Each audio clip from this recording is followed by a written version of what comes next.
Good evening, everybody. Welcome back to the latest episode of Gills in the Blood TV. It is our first match day review show of the 25-26 campaign as I sit down to look back on an opening day draw at the Wham Stadium as it finished up 1-1. Tyler Walton opened the scoring for Stanley in the 66th minute before an Armani Little corner forced an own goal from Devon Matthews 10 minutes from time as we shared the spoils to get up and running for the new season. I think before we get into the timeline of the game, it was very much a football match that felt like opening day. It was two sides that were battling and striving for supremacy. It was two sides that were battling and striving for some sort of fluency, and never really came for either team, did it? Certainly not for any concerted spell. Both teams had their moments. Both teams struggled for long periods of time. And yeah, particularly first half, it was very, very bitter. You could see what teams were trying to do, but not a lot came off. Not a lot in the way of chances. Second half felt more open, I think, as the two sides settled a little bit more into a modicum of rhythm.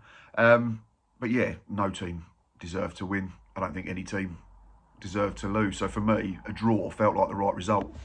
In terms of the Gills team news, we lined up for our first game of the season in a 4-4-2 diamond system.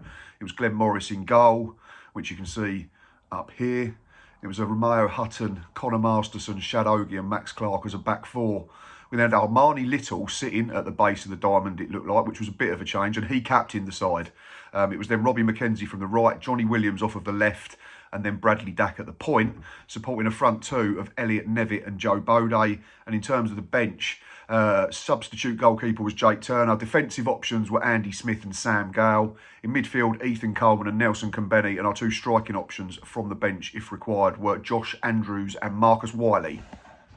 First half, I think it's fair to say that the home side came out the blocks quickly, which would be expected from a team that's on their own patch, certainly on opening day of the season. I didn't think they would start slowly, and that proved to be the case. But defensively, I thought we were absolutely fine. We never looked really under any pressure.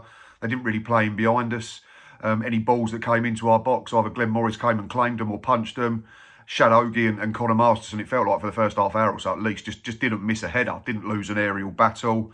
Our plan seemed to be to allow Joe Bode to stay wider on the left-hand side to create space.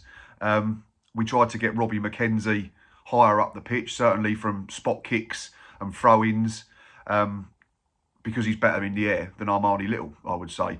And that was the plan. It seemed to be to play into that channel between their left-back and their centre halves, to get Robbie in behind, to try and get Nev in behind. It came off a couple of times. We got into some crossing areas. Other times it didn't. Execution was off. Decision-making was off. But yeah, I think you could see what we were trying to do. And here's just a couple of examples of it. Off, well done.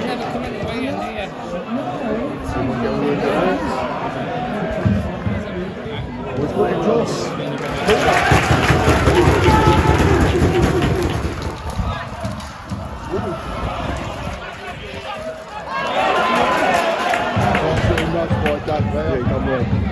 Go on, Joe!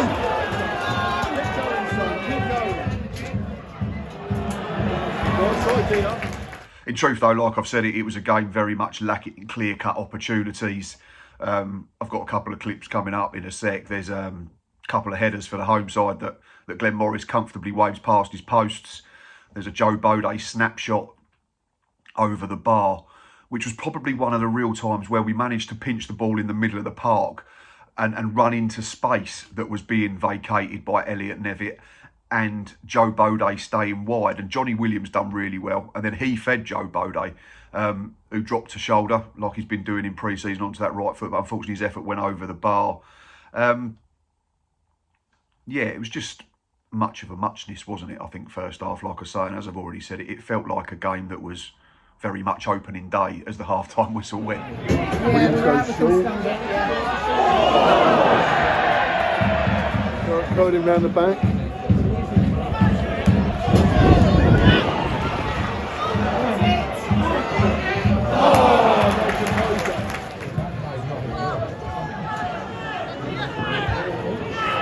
Wide ball.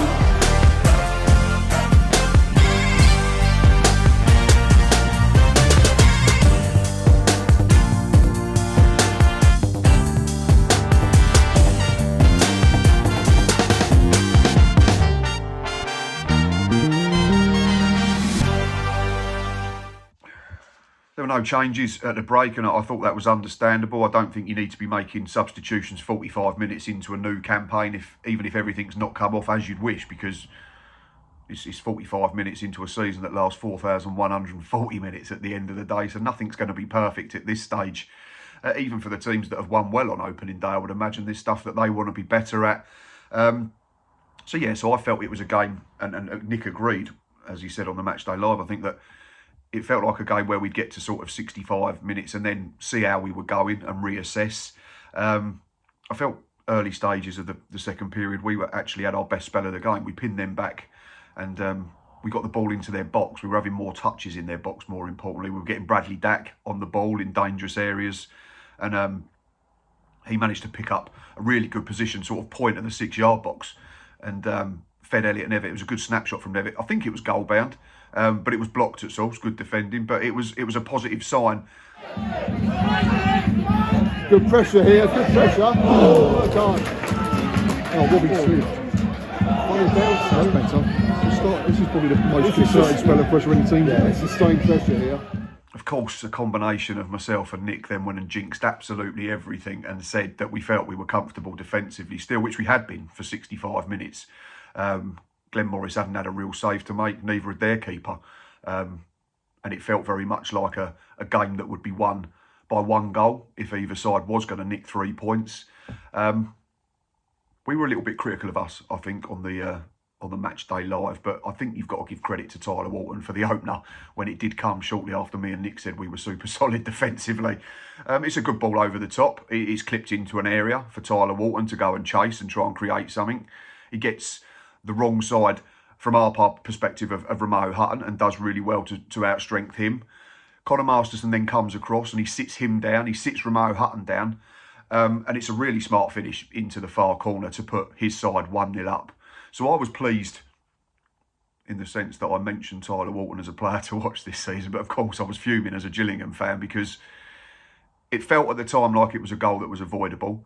But with the benefit of a night's sleep and looking back at the highlights, I think if we'd scored that goal, we'd say it was really, really good. So we've got to give, I think, more credit to the home side and particularly to Tyler Walton himself and say it's a fairly decent opener for a young man who looks set maybe to have another good season. And then, of course, it was up to us and how we would respond. And I think it's fair to say that we had to dig in for a period. It was a test of our character and our mental strength and our resilience. And we know last season we had that horrible mid-season patch where we went sort of a dozen games without winning. And Johnny Williams spoke about that not being allowed to happen again, about how to react better in game situations, in season situations. So this was our first test. And for a spell, it looked like Accrington were maybe going to go and get a second goal, but we dug in and we put our bodies on the line and we headed crosses clear, and Glenn Morris makes one save, which you can see here.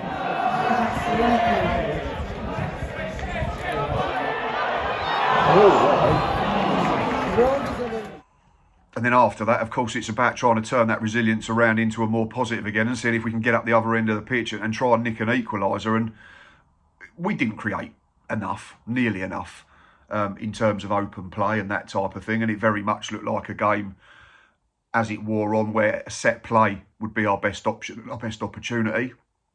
And so it proved. Armani Little, it's a really good corner. We were right behind it. I think as soon as it left his foot, we said it had a chance.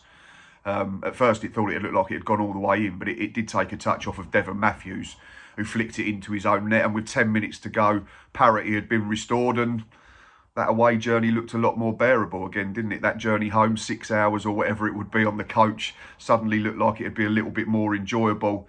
But we still had to dig in. We still had to make sure that we did things correctly for the remaining minutes plus injury time. And I thought on the whole we did do that.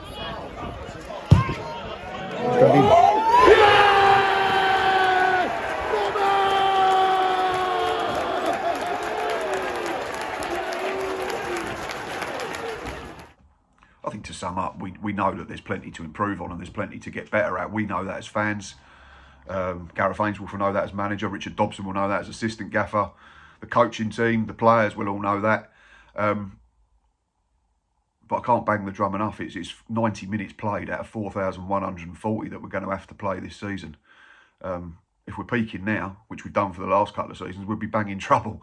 So I'm not going to be too downhearted. I'm not going to sit here and say it was brilliant, because it wasn't, and then people have, you know, watched it. So let's not dress it up to be, you know, a great performance, but it's a performance of grit, it's a performance of resilience, it's a performance of staying in the game and finding a way, and that's what we had to do.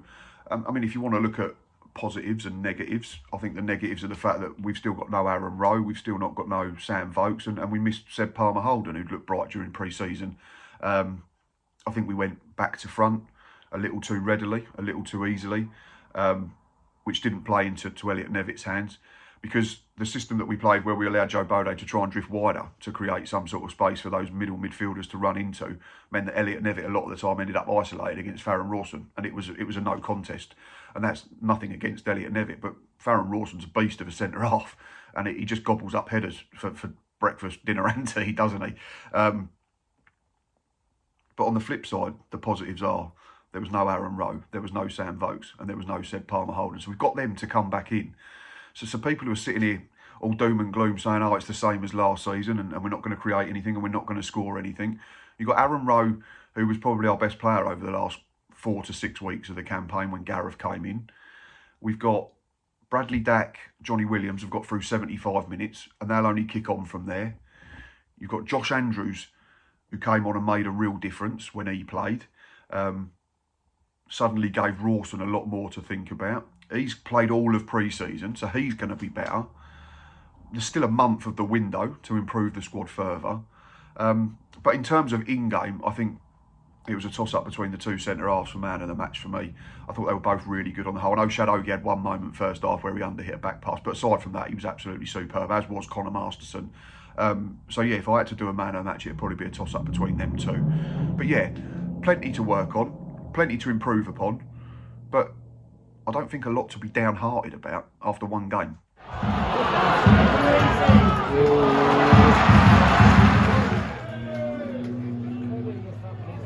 No.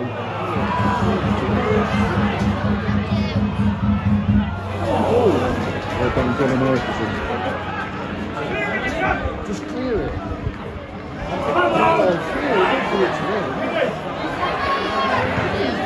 That's brilliant. If I can leave you with one thought before we go, don't sing his name. That's all I'd say. He doesn't deserve it anymore. He does not deserve even that amount of coverage. Right. Full-time whistle is about to blow on this episode. So as I say every time, thank you for watching. Thank you for listening and doing all that you do in terms of commenting, interacting, sharing, reposting and all that jazz, agreeing, disagreeing. Please, if we can get 65 likes on this one, I'll be really, really pleased. So please hit that like button. Please consider hitting that subscribe button as we strive to get to our next milestone. Do not forget, Monday night is episode 1 of the League 2 hour. We will be live. Well, I will be live. Unfortunately, Lee is unavailable, injured at the moment, on YouTube from 7 till 8, looking back at the opening weekend of the Sky Bet League 2 season. But until then, I hope you've enjoyed your weekend. I hope your team won, unless they was against us. And most importantly, up the Gills.